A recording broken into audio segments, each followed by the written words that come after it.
राजा उत्तानपाद ब्रह्मा जी के मानस पुत्र स्वयंभू मनु के पुत्र थे। उनकी सुनीति एवं सुरुचि नाम की दो पत्नियां थीं। उन्हें सुनीति से ध्रुव एवं सुरुचि से उत्तम नामक पुत्र प्राप्त हुए। वे दोनों राजकुमारों से समान प्रेम करते थे। यद्यपि सुनीति ध्रुव के साथ साथ उत्तम को भी अपना पुत्र मानती थी, तथापि रानी सुरुचि ध्रुव और सुनीति से ईर्ष्या और घृणा करती थी। वह सदा उन्हें नीचा दिखाने के अवसर ढूंढती रहती थी। एक बार उत्तानपाद उत्तम को गोद में लिए प्यार कर रहे थे, तभी ध्रुव वहां आ गया।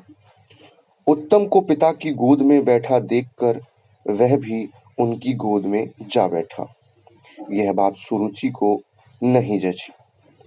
उसने ध्रुव को पिता की गोद से नीचे खींचकर कटु वचन सुनाए। ध्रुव रोते हुए माता सुनीति के पास गया और सब कुछ बता दिया। वह उसे समझाते हुए बोली, वत्स, भले ही कोई तुम्हारा अपमान करे, किंतु तुम अपने मन में दूसरों के लिए अमंगल की इच्छा कभी मत करना।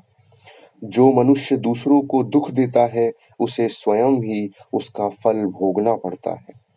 पुत्र, यदि तुम पिता की गोद में बैठना चाहते हो, तो भगवान विष्णु की आराधना कर उन्हें प्रसन्न करो।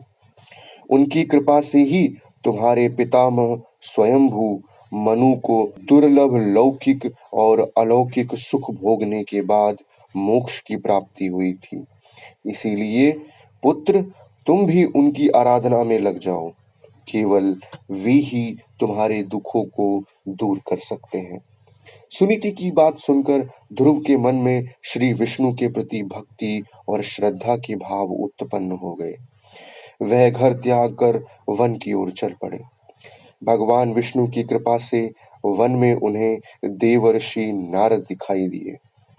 उन्होंने ध्रुव को श्री विष्णु की पूजा आराधना की विधि बताई। ध्रुव ने यमुना के जल में स्नान किया और निराहार रहकर एकाग्र मन से श्री विष्णु की आराधना करने लगा।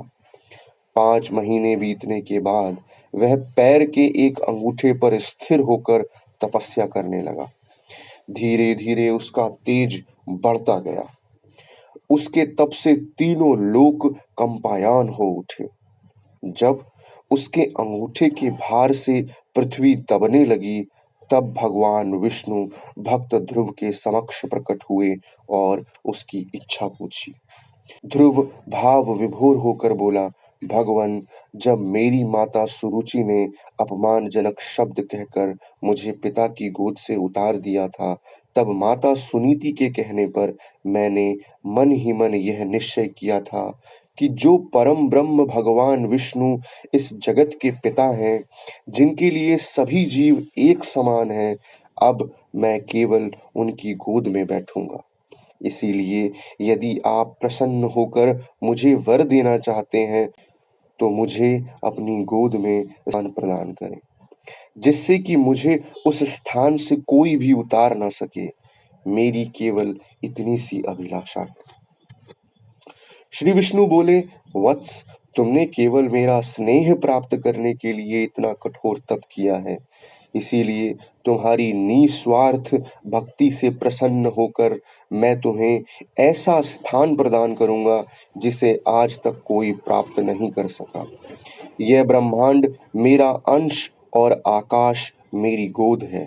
मैं तुम्हें अपनी गोद में स्थान प्रदान करता हूँ। आज से तुम ध्रुव नामक तारे के रूप में स्थापित होकर ब्रह्मांड को प्रकाशमान करोगे। इसके आगे श्री विष्णु ने कहा, तुम्हारा पद सप्त ऋषियों से भी बड़ा होगा और वे सदा तुम्हारी परिक्रमा करेंगे। जब तक यह ब्रह्मांड रहेगा, कोई भी तुम्हें इस स्थान से नहीं हटा सकेगा। वत्स, अब तुम घर लौट जाओ। कुछ समय के बाद तुम्हारे पिता तुम्हें राज्य सौंपकर वन में चले जाएंगे। पृथ्वी पर 36,000 वर्षों तक धर्म पूर्वक राज्य भोग कर अंत में तुम मेरे पास आओगे। इतना कहकर भगवान विष्णु अंतर्ध्यान हो गए। इस प्रकार अपनी भक्ति से भगवान विष्णु को प्रसन्न कर बालक ध्रुव संसार में अमर हो गया और ध्रुव तारा बन गया। तो दोस्तों, अगर आपको हमारी कहानी अच्छी लगी तो प्लीज़ हमारे चैनल को सब्सक्राइब कीजिएगा, वीडियोस को लाइक कीजिएगा। हम आपके लिए ऐसी ही शानदार कहानियाँ सदैव लाते रहेंगे। तब तक के लिए